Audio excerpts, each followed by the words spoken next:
The newest entry in the historical, narrative-driven crime series Mafia is here. So the good folks at 2K gave me an offer I couldn't refuse. I played the first 6 hours of Mafia: The Old Country specifically to look at the realism and how the grounded approach to this game balances authenticity with fun. Now don't worry, there are no spoilers in this video. Just like the Teresi family, I follow a code of silence and take story spoilers very seriously. This life is one of secrecy. Nothing outside of trailers and the first few hours of the game will be shown in this video. And to make sure, they even made me bleed on this picture of a saint and burned it up like they did with Enzo. That's a joke, they did not make me do that. Before we jump in, this video is sponsored by 2K. Mafia: The Old Country is out now on PlayStation 5, Xbox Series X and S, and PC. And you can grab it by clicking my link in the description below.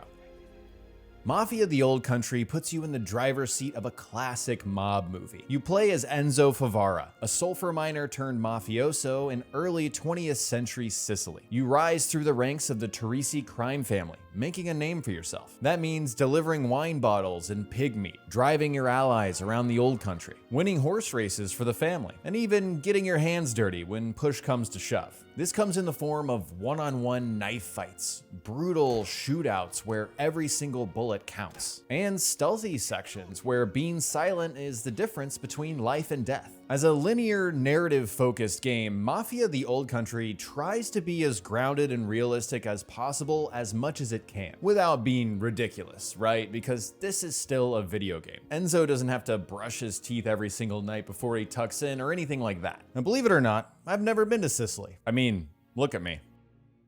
I look like I've never been anywhere. But I feel like I've been to Sicily after playing this game. The beautiful vistas of Valle d'Arata are unbelievable to look at. The sun-soaked environment as you drive through the countryside. The beautiful architecture of San Celeste. In the early hours, you'll visit several lively places like the Teresi estate. Men crushing grapes with their bare feet. Women preparing dinner in the kitchen. Mafiosos hanging around waiting for orders. It feels lived in, and everything here feels handcrafted. Another place you feel this is in San Celeste during the Palio. It's a celebration every year where the families gather to race horses for the grand prize. But so much attention is put on this scene to bring you into the experience. Another way this game feels real is with its characters. Again, I'm not gonna spoil anything here, but just take a look at this cutscene.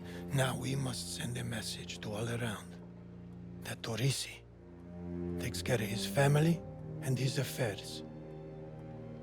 The voice acting, the words these characters use. Obviously they're speaking English, but with accents that feel authentic, with body language and pauses and stare downs. There's a weight, a gravity in every scene that has Don Teresi. He's the boss, and you can tell he's in charge even when he doesn't speak. A big part of the Mafia experience has always been the cutscenes and the writing. It's no different in Mafia: The Old Country, and it might even be more important here. There's no cartoonishly Italian caricatures. I mean, no disrespect, but there's no Tony Sopranos or Paulie Walnuts in this game. These are Sicilian men wearing suits in dark rooms discussing illegal matters. They're sipping on wine from the Teresi estate, no doubt planning their next move against their enemies. I believe that Don Teresi's old friend Tino has lived a full life as a mafioso. I'm a little terrified to be in the same room as this guy. Speaking of the way everyone talks, I love the way that these characters occasionally will speak Italian along with their English.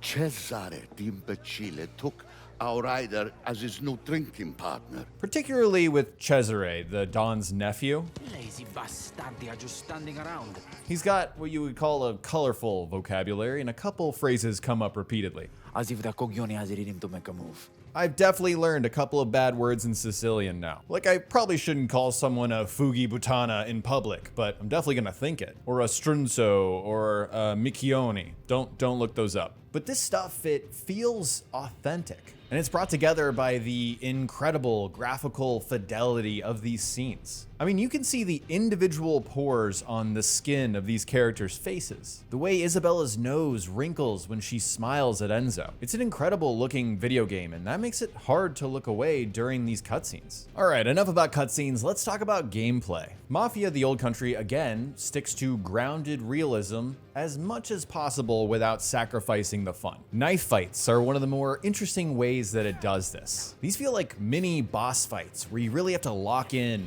one-on-one with your opponent. It's all about reading their attacks and reacting the right way. Normal attacks can be parried, blocks can be broken, unblockable attacks have to be dodged, and then you can slash and thrust when the window is clear. Now, I can't think of anything more old school Mafia than going toe-to-toe in a knife fight with someone who disrespects your family. I get such an intense rush from these that I look forward to pulling out my stiletto every single time these come around. And it's not just stilettos. There's a whole range of knives you can use in Mafia the Old Country, each with their own strengths and weaknesses. I've enjoyed the Scanaturi, which allows you to use knife throw takedowns in combat. Perfect for when you're about to be seen in hostile territory. Knives go a step further with Realism because they have durability. It's not like Mafia 3 where Lincoln Clay can assassinate 1 million guys just with his single knife. I mean, that was fun, but this time your knife has charges. It gets worn when you use it on enemies and when you break locks on doors and chests. Luckily, you can find whetstones to resharpen your blade and get those charges back. But again, this is just another one of those areas that I appreciate. It's cool to me that the knife is more than just a melee weapon. It's a tool that you can use to your advantage. And it fits the setting perfectly. Gunfights feel even more intense because of how aiming works in this game.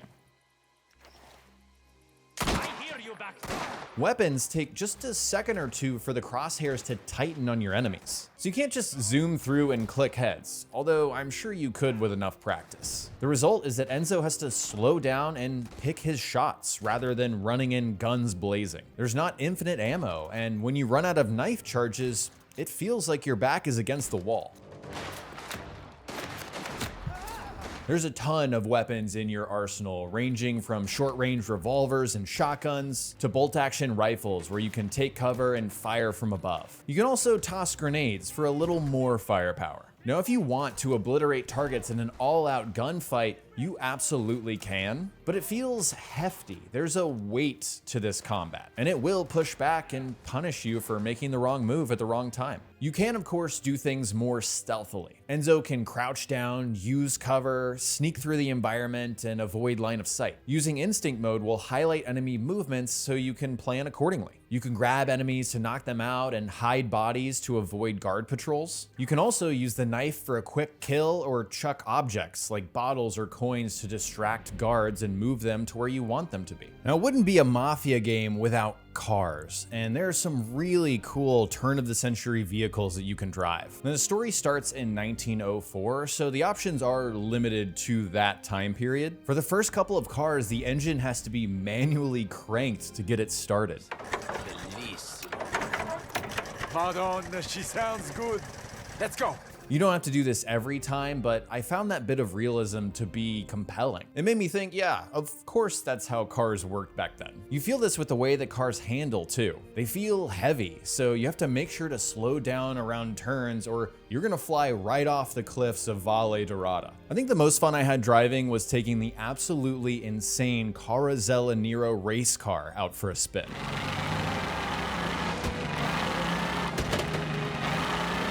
This thing is way too fast for the Sicilian countryside, but in the famous words of Ricky Bobby, I want to go fast. And driving is not limited to missions, by the way. Anytime you want to take a car out for a spin, you just head to a garage and choose your wheels. That puts you in explore mode, which opens up the entire world. Anywhere you visited, you can travel to and check it out at your own pace. This mode lets you grab collectibles and other items that you might have missed too. Playing new chapters unlocks more places to visit, so I've enjoyed putting on my Sunday best and driving the Eckhart Special limousine around San Celeste. It's just fun to slow down and soak in this world, like this trumpet and guitar guy playing for a small crowd in the city. One tiny detail I noticed where the game bends realism for convenience is with the signposts. During a mission, you'll have an objective that you have to drive to. You might have noticed Mafia the Old Country doesn't have a minimap, and this is different from Mafia 3 and Mafia Definitive Edition. You might be wondering, how do you get around without that? Well, there are waypoints giving you a general direction, but check this out. When you come up to a junction on the way, you'll come across a signpost that gives you a direction on which way to keep driving. There's no big arrow on the ground or in the sky. There's no dotted line on a minimap. It's such a subtle in-world way that doesn't break your immersion. You have to use your eyes to pay attention to figure out which way you're supposed to go next. It's a clever solution that I just really appreciate. This game also has horses. I can ride on Torrisi. Since we're still before the times where cars were common, you'll be riding horses around pretty often. And the developers take a more convenient approach here too. Horses don't have stamina to worry about. They have a couple of speeds that you can choose from, including a slow canter if you want to slow down and appreciate the view. But if you need to go fast in something like a race, you can spur them on, which has a short cooldown. Horse riding is another element that's new to Mafia, but it just fits perfectly. Another thing I didn't expect, but probably should have, is its approach to religion. Since we're in Sicily in the early 20th century, it's safe to assume most people here are Catholic. Early on, there's a shrine to Santa Barbara that you can pray to. Nel nome del Padre, Figlio, e nello Spirito Santo. Throughout the game, you'll find patron saint statues that you can collect, and each one gives you a charm for your rosary. Medallions have stronger effects like making stealth takedowns quicker, while beads have smaller bonuses. When you get to Don Teresi's, you'll meet Father Ciccone, a priest who will always mention that he hasn't seen you or someone else recently at confession. There's even mention of Enzo going to mass in his childhood, the only opportunity he had to leave the sulfur mines. These are subtle parts of the game that add flavor and context, nothing that's forced on you, but they're fascinating little details that bring you into the world and what it might have been like in Sicily during this time. And not something I've ever really seen a video game do like this before. The short time I've spent with Mafia: The Old Country has clearly made an impression on me. I can't wait to keep playing, experiencing Enzo's story of course, but also to keep existing in this grounded, realistic world. It's always interesting to me to see how developers balance that approach while still making the game fun and engaging to play. And now you can check it out for yourself. Mafia: The Old Country is out now on PlayStation 5, Xbox Series X and S, and PC. Click the link in the description below to grab it now. And thanks again to 2K for sponsoring this video. Thanks for watching, guys. If you enjoyed this video, remember to hit that like button. I'd really appreciate it. Also subscribe to the channel if you haven't already for more videos like this, and ring the bell so you don't miss my next one. Thanks again, guys, for watching, and I will talk to you next time.